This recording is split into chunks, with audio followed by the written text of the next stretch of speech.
પાણીપુરીની પૂરી છે ને તે બનાવવી આમ તો સરળ છે, પણ પરફેક્ટ બનાવવામાં થોડી નાની મોટી ટિપ્સને ધ્યાનમાં રાખવી પડે છે. તો આ જ ડિમ્પલ્સ ડિશીસમાં જે પાણીપુરીની પૂરીનો વિડીયો શેર થશે ને તે તમે જોઈ શકો છો તેવી ફૂલીને દડા જેવી તૈયાર થશે. સાથે એકદમ ખસ્તા તો બનશે પણ ક્રિસ્પી પણ બનશે અને બિલકુલ મોઢામાં ના ખૂંચે તેવી તૈયાર થશે. તો તેમના માટે શું ધ્યાનમાં રાખવું જોઈએ એ આજ હું તમારી સાથે જુદી જુદી 8 પ્રકારની ટિપ્સ પણ શેર કરવાની છું. તો વિડીયોને બરાબર જોજો તો તમે પહેલી જ ટ્રાયમાં આટલી પરફેક્ટ પાણીપુરીની પૂરી તૈયાર કરી શકશો.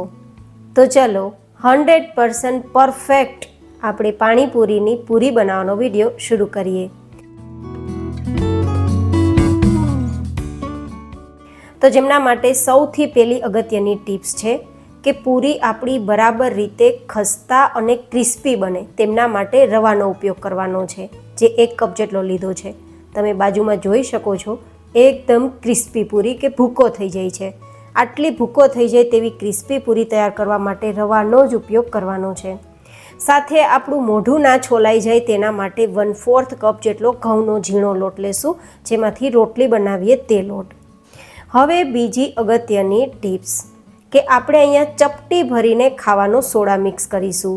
ખાવાનો સોડા મિક્સ કરવાથી તમે જે જોઈ શકો છો એટલી ફરસી અને ખસ્તા પૂરી તૈયાર થશે, જે આપણે ખાવામાં મોઢું ના છોલાય તેના માટે. જો વધારે પ્રમાણમાં સોડાનો ઉપયોગ થઈ જશે તો પૂરી ક્રિસ્પી નહીં થાય, તો સોડા ઉમેરતી વખતે ધ્યાન રાખવાનું. હવે આપણે નોર્મલ પાણીથી લોટને કડક બાંધવાનો છે, જેટલો બને એટલો કડક લોટ. કડક લોટ બાંધવો એ આપણી અગત્યની ત્રીજી ટિપ્સ છે. જેટલો કડક લોટ બાંધશો તેટલી આપણી પૂરી સરસ મજાની ફૂલશે. તમે જોઈ શકો છો કે હું આ રીતે દબાવું તો લોટમાં તિરાડ પડે છે. આટલો કડક લોટ બાંધવાનો. તમે જે જોઈ શકો છો કેટલી ફૂલીને દડા જેવી પૂરી તૈયાર થાય છે, તેટલી પૂરી ફૂલેલી તૈયાર કરવા માટે કડક લોટ જ બાંધવાનો છે. હવે પછીની ચોથી અગત્યની ટિપ્સ કે આપણા લોટને 20 મિનિટ માટે રેસ્ટ આપવો પડશે, જેથી રવો થોડો ફૂલીને વધારે કડક થઈ જાય. અને જો ડબ્બામાં પેક કરીને રાખશો તો લોટ સુકાશે નહીં. ડબ્બો ના હોય તો ભીના કપડાથી લપેટીને લોટને રાખવો. 20 મિનિટ પછી તમે લોટને બહાર કાઢશો તો પહેલાં કરતાં પણ વધારે કડક લોટ લાગશે, કારણ કે રવો સમય રહેતાં ફૂલે છે. પણ જો વધારે કડક લાગે તો હાથને ભીનો કરી અને થોડો નરમ તૈયાર કરવાનો. મતલબ આપણા લોટમાં ક્રેક ના રહે ત્યાં સુધી મસળવાનો છે, અને મસળવામાં જરૂર લાગે તો પાણીવાળો હાથ ભીનો કરીને મસળવાનો. હવે તમે જોઈ શકો છો લોટ એકદમ સોફ્ટ આપણો તૈયાર થયો છે. મતલબ હવે બિલકુલ ક્રેક નથી પડતી, આટલો નરમ છે. તો હવે એક સાથે એક સરખી આકારમાં પૂરી તૈયાર કરવા માટે આપણે મોટી મોટી રોટલી તૈયાર કરીશું. તો તેમના માટે સૌથી પહેલાં એક રોટલી પાતળી એવી થાય તેટલા લુવા તૈયાર કરી લેશું. તમે નાની નાની પૂરી વણી શકો છો, પણ તેમાં સમય લાગશે અને એક સરખો આકાર પણ નહીં રહે.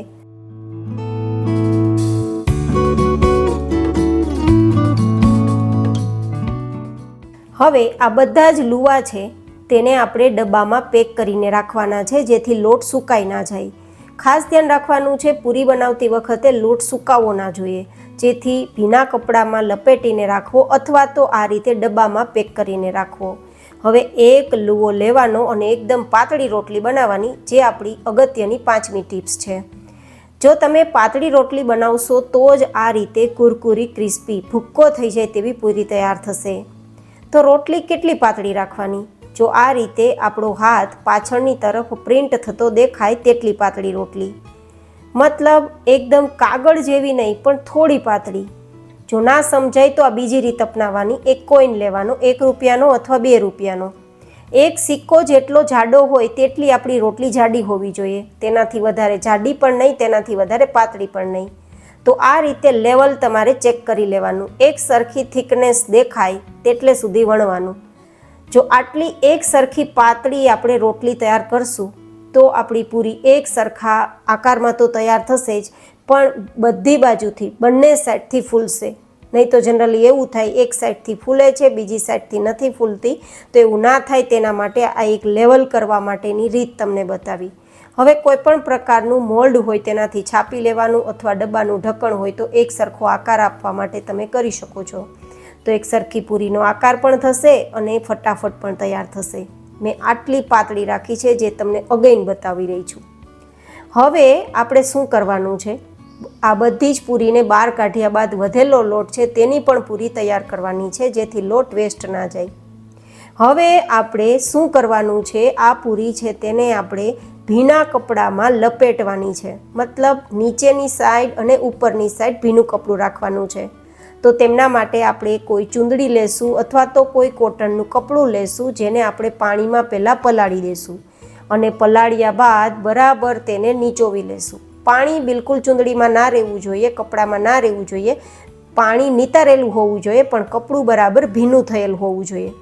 હવે આ ભીના કપડાને આપણે પાથરી દેશું અને તેના ઉપર આપણે બધી જ પૂરી વણીને ગોઠવતા જશું. હવે પછીની સૌથી અગત્યની છઠ્ઠી ટિપ્સ, આપણે પૂરીને ભીના કપડામાં જ ગોઠવતી જવાની છે અને એકવાર પૂરીને ગોઠવ્યા બાદ ઉપર પણ ભીનું કપડું જ રાખવાનું છે, જેથી પૂરી સુકાઈ ના જાય. જો પૂરી સુકાઈ જશે તો બાજુમાં તમે જોઈ શકો છો તેમ પૂરી ફૂલશે નહીં. પૂરી સુકાશે તો પૂરી બિલકુલ નહીં ફૂલે, એકદમ પીચકું થઈ જશે. તો પૂરી ફૂલે તેના માટે તેને ભીના કપડાથી ઢાંકીને રાખો અને ભીના કપડામાં જ લપેટીને રાખો. લગભગ 1.25 કપ લોટમાંથી 125 પૂરી તૈયાર થઈ છે અને 50 મિનિટ જેવો મને સમય લાગ્યો હતો આટલી પૂરી તૈયાર કરવામાં. તો હવે જેમ પૂરી તળવાની થાય તેમ એક પ્લેટમાં લેતા જશું અને બાકીની પૂરીને પણ આપણે ઢાંકીને જ રાખશું, જેથી સુકાઈ ના જાય. સૌથી અગત્યની ટિપ્સ તો એ જ છે કે પૂરી તળતી વખતે સુકાયેલી ના હોવી જોઈએ. હવે પછીની સૌથી મહત્ત્વની 7મી ટિપ્સ છે, તેલનું ટેમ્પરેચર થોડું પણ ઠંડુ હશે તો પૂરી આપણી બિલકુલ નહીં ફૂલે, જે તમને હું હમણાં બતાવી દઈશ કે આ જે તેલનું ટેમ્પરેચર ઠંડુ હતું તો પૂરી કેવી તૈયાર થઈ છે. આ જુઓ તમે, એકદમ ઠંડા તેલમાં પૂરી તળવાથી આવી પીચકું થઈ ગઈ છે, બિલકુલ ફૂલી નથી.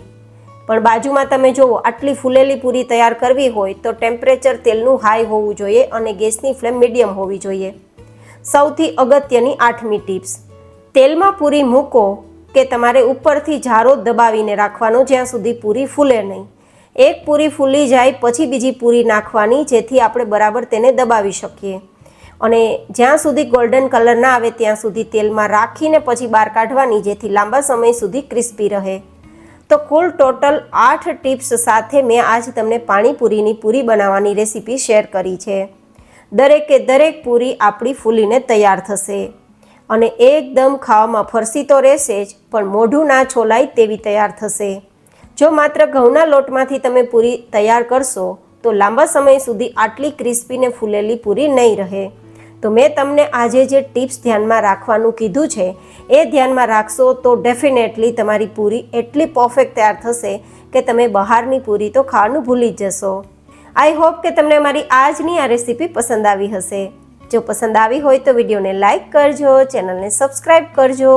બધી જ પૂરી તળાઈ ગયા બાદ એકદમ ક્રિસ્પી ફૂલેલી ફરસી પૂરી તૈયાર છે અને અવાજ પણ હું તમને સંભળાવું કેટલો ક્રિસ્પી આવ્યો છે ને ગાઈઝ, એકદમ ક્રિસ્પી, દબાવતા ભૂકો થઈ જાય તેવી.